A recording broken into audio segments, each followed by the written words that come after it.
शिव पार्वती की कथा को पूरा सुनिए और कथा अच्छी लगे तो वीडियो को लाइक और सब्सक्राइब जरूर करे। तो चलिए शुरू करते हैं। शिव पार्वती जी की कथा। सनातन धर्म के अनुसार भगवान शिव और माता पार्वती का संगम केवल एक दिव्य विवाह कथा नहीं है, बल्कि यह भक्ति, तपस्या, त्याग और प्रेम की पराकाष्ठा का प्रतीक है। यह कहानी हमें यह सिखाती है कि सच्चे प्रेम और उद्देश्य के लिए धैर्य, समर्पण और साधना की आवश्यकता होती है। माता पार्वती और भगवान शिव का मिलन ब्रह्मांडीय संतुलन और शक्तिपुंज का अद्वितीय संगम है। एक जन्म और पूर्वजन्म की कथा। माता पार्वती राजा हिमवान और रानी मैना की पुत्री थीं। उनका पूर्वजन्म सती के रूप में हुआ था।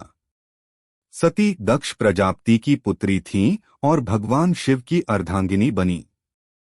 दक्ष शिव जी से द्वेष रखते थे। एक बार उन्होंने एक यज्ञ रखा जिसमें शिव और सती को आमंत्रित नहीं किया। सती बिना निमंत्रण के वहां पहुंची, लेकिन वहां उन्हें अपमानित किया गया। इससे दुखी होकर सती ने यज्ञ की अग्नि में प्राण त्याग दिए। सती का पुनर्जन्म हिमवान के घर पार्वती के रूप में हुआ। इस जन्म का उद्देश्य पुनः भगवान शिव से विवाह कर ब्रह्मांड के कार्यों में सहयोग करना था। 2 पार्वती का बाल्यकाल और शिव के प्रति आकर्षण। पार्वती बचपन से ही शिव जी के प्रति अनन्य भक्ति रखती थीं। हिमालय में उनका बचपन बीता, जहां उन्होंने साधु संतों से शिव जी के अद्भुत लीलाओं के बारे में सुना। वह प्रतिदिन शिव जी की पूजा करतीं, फूल अर्पित करतीं और उनके ध्यान में लीन रहतीं। उनका मन पहले से ही यह जान चुका था कि उनका जीवन साथी केवल भगवान शिव होंगे। 3 देवताओं की चिंता और कामदेव की योजना। दूसरी ओर तारकासुर नामक असुर ने देवताओं को संकट में डाल रखा था। उसे वरदान था कि उसका वध केवल शिवपुत्र ही कर सकता है। किंतु सती के वियोग के बाद शिव जी तपस्या में लीन थे और संसार से विरक्त हो चुके थे। देवताओं ने सोचा कि शिव जी का विवाह पुनः हो ताकि उनका पुत्र जन्म ले और तारकासुर का वध करे। इस उद्देश्य से इंद्र, विष्णु और अन्य देवताओं ने योजना बनाई कि पार्वती को शिव जी की पत्नी बनाया जाए। 4 पार्वती की तपस्या की शुरुआत। देवर्षि नारद ने पार्वती को बताया कि यदि वे शिव जी को पाना चाहती हैं तो उन्हें कठोर तपस्या करनी होगी। पार्वती ने अपने माता पिता से अनुमति लेकर जंगल में तपस्या आरंभ की। वर्षों तक उन्होंने केवल फल, फिर पत्ते और अंत में केवल वायु पर जीवन बिताया। उनकी तपस्या इतनी कठोर थी कि तीनों लोग उनके दृढ़ निश्चय से प्रभावित हो गए। 5 कामदेव का प्रयास और शिव का क्रोध। देवताओं ने कामदेव को भेजा ताकि वह शिव जी का ध्यान भंग कर दें। एक वसंत ऋतु के दिन जब शिव जी गहन ध्यान में बैठे थे, कामदेव ने अपने पुष्प बाण से उन्हें प्रभावित करने का प्रयास किया। लेकिन शिव जी ने अपनी तीसरी आंख खोल दी, जिससे कामदेव भस्म हो गए। हालांकि बाद में पार्वती के धैर्य और समर्पण ने शिव जी के हृदय को स्पर्श किया। 6 शिव जी का पार्वती की परीक्षा लेना। शिव जी ने पार्वती के प्रेम की परीक्षा लेने के लिए एक वृद्ध ब्राह्मण के रूप में उनके पास गए। उन्होंने पार्वती से कहा, शिव जी का रूप भयानक है, वे भस्म लगाते हैं, गले में सांप रखते हैं, उनके वस्त्र बाघ की खाल के हैं, ऐसे व्यक्ति को क्यों चाहती हो? पार्वती ने दृढ़ता से उत्तर दिया, शिव जी मेरे लिए ईश्वर हैं, उनका स्वरूप मेरे लिए सर्वश्रेष्ठ है। इस उत्तर से प्रसन्न होकर शिव जी ने अपना असली रूप प्रकट किया और उनके समर्पण को स्वीकार किया। 7 विवाह की तैयारी। शिव जी ने हिमवान से पार्वती का हाथ मांगा। हिमवान और मैना देवी अत्यंत प्रसन्न हुए। विवाह के लिए देवता, ऋषि, गंधर्व, अप्सराएं सभी आमंत्रित हुए। शिव जी अपने गणों के साथ विवाह यात्रा पर निकले। उनका बाराती रूप अद्वितीय था। भूत प्रेत, गण, नाग और डमरू की ध्वनि से पूरा वातावरण गूंज रहा था।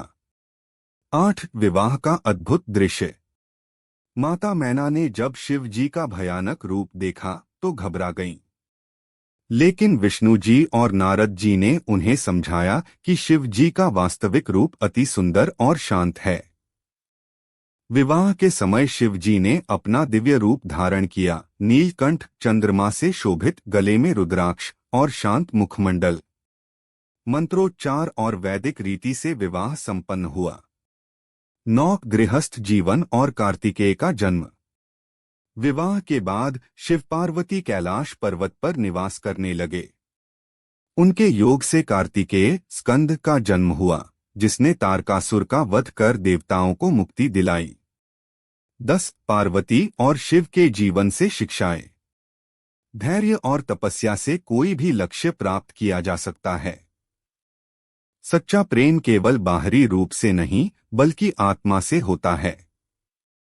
एकाग्रता और संकल्प सफलता की कुंजी हैं। दंपत्ति का मिलन केवल व्यक्तिगत नहीं बल्कि समाज और ब्रह्मांड के कल्याण के लिए भी हो सकता है। सती का अंत और पुनर्जन्म की तैयारी।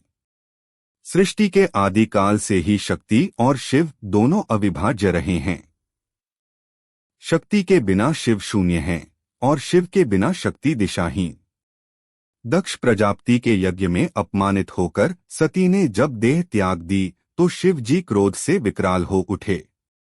उन्होंने वीरभद्र और भद्रकाली को उत्पन्न कर यज्ञ का विध्वंस किया। इसके बाद वे हिमालय की एकांत गुफा में जाकर समाधि में लीन हो गए। संसार के लिए यह दुःख का समय था, क्योंकि शिव बिना शक्ति के और शक्ति बिना शिव के ब्रह्मांड का संतुलन संभव नहीं था। इसीलिए ब्रह्मा जी, विष्णु जी और देवताओं ने शक्ति से पुनर्जन्म लेने का आग्रह किया। शक्ति ने वचन दिया, मैं हिमवान के घर जन्म लेकर पुनः शिव से विवाह करूंगी। पार्वती का जन्म और बाल्यकाल। हिमालय पर्वत के राजा हिमवान और उनकी पत्नी मैना देवी को एक दिव्य कन्या का जन्म हुआ। जन्म के समय आकाश में घंटानाद हुआ और चारों ओर सुगंध फैल गई। बालिका का नाम रखा गया पार्वती। पार्वती बचपन से ही असाधारण थीं। छोटी उम्र में ही वे ध्यान, भक्ति और सेवा में रुचि लेने लगीं। वे शिव जी की मिट्टी की प्रतिमा बनाकर पूजा करतीं और उनका ध्यान करतीं। एक बार जब पार्वती छोटी थीं, उनके महल में एक वृद्ध साधु आए। यह कोई और नहीं, स्वयं नारद मुनि थे। उन्होंने पार्वती के ललाट की रेखाएं पढ़ी और मुस्कुराते हुए कहा, नारद जी, देवी, आपका विवाह स्वयं महादेव से होगा। मैना देवी, किंतु वे तो सदा समाधि में रहते हैं, भस्म लगाए, जटाओं में गंगा धारण किए, भूत प्रेतों से घिरे। क्या मेरी कन्या उनके साथ सुखी रह पाएगी? नारद जी, माता, यह दिव्य संयोग है। आपकी पुत्री सती का ही पुनर्जन्म है। देवताओं की चिंता और योजना। इधर तारकासुर नामक असुर ने त्रिलोक में आतंक मचा रखा था। उसे वरदान था कि केवल शिवपुत्र ही उसका वध कर सकता है। देवताओं ने देखा कि शिव जी तो समाधि में हैं और संसार से विरक्त हो चुके हैं। इंद्रदेव, विष्णु जी और ब्रह्मा जी ने मिलकर विचार किया, हमें किसी तरह शिव जी को विवाह के लिए राजी करना होगा। पार्वती की तपस्या। देवर्षि नारद ने पार्वती से कहा, नारद जी, देवी, यदि आप शिव जी को पाना चाहती हैं तो आपको कठोर तपस्या करनी होगी। केवल भक्ति नहीं बल्कि आत्मा की परीक्षा देनी होगी। पार्वती ने निश्चय कर लिया। उन्होंने माता पिता से विदा ली और पर्वतों की गुफाओं में चली गईं। पहले वर्षों तक वे केवल फल खाती रहीं, फिर केवल पत्तों पर जीवित रहीं। अंत में केवल वायु पर जीवन बिताने लगीं। उनकी तपस्या की तपन से तीनों लोक कांपने लगे। देवताओं को भी यह आश्चर्य हुआ कि एक राजकन्या इतनी कठोर साधना कर सकती है। कामदेव का प्रयास। देवताओं ने कामदेव को भेजा कि वह शिव जी का ध्यान भंग करें। वसंत ऋतु का सुहावना समय था। कोयल की कूक, मंद मंद बयार, पुष्पों की सुगंध और चारों ओर प्रेम का वातावरण। कामदेव ने अपने पुष्प बाण से शिव जी के हृदय को छूने का प्रयास किया, लेकिन शिव जी ने अपनी तीसरी आंख खोल दी। एक अग्नि ज्वाला निकली और कामदेव भस्म हो गए। पार्वती की परीक्षा। शिव जी ने सोचा, क्या पार्वती केवल रूप और यश देखकर मुझे चाहती हैं या उनके प्रेम में सच्चाई है? एक दिन वे एक वृद्ध ब्राह्मण का रूप लेकर पार्वती के पास पहुंचे। वृद्ध, शिव कन्या, तुम तपस्या कर रही हो, पर किसके लिए? पार्वती, महादेव के लिए। वृद्ध, पर वे तो भस्मधारी हैं, गले में सर्प रखते हैं, वस्त्र बाघ की खाल है और वे संसार से विरक्त हैं। तुम क्यों उनसे विवाह करना चाहती हो? पार्वती दृढ़ स्वर में, क्योंकि वही मेरे आराध्य हैं, वही मेरे स्वामी हैं। उनका रूप, उनका वैराग्य, उनकी शक्ति सब मेरे लिए पूर्ण है। यह सुनकर शिव जी का हृदय पिघल गया।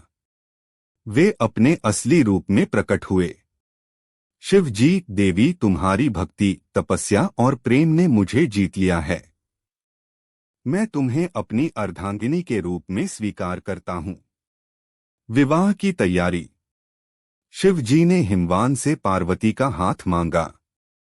हिमवान प्रसन्न हुए और भव्य विवाह की तैयारी शुरू हुई। विवाह का निमंत्रण तीनों लोकों में भेजा गया।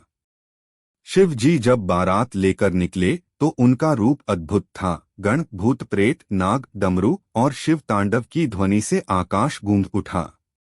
माता मैना जब यह दृश्य देखी तो घबरा गईं। लेकिन नारद जी ने कहा, माता, यह शिव जी का एक रूप है।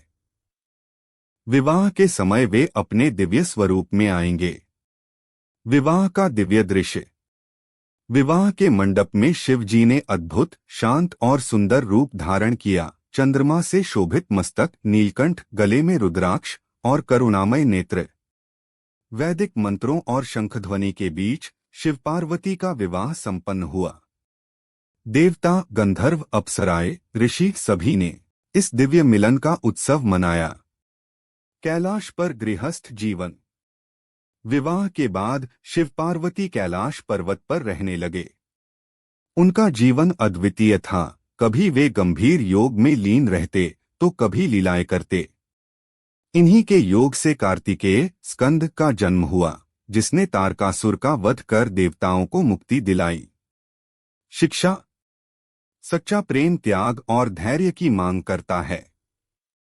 किसी लक्ष्य को पाने के लिए साधना और दृढ़ निश्चय आवश्यक है। बाहरी रूप से नहीं, आत्मा से जुड़ाव ही वास्तविक संबंध है। दंपत्ति का मिलन ब्रह्मांडीय संतुलन के लिए भी महत्वपूर्ण हो सकता है।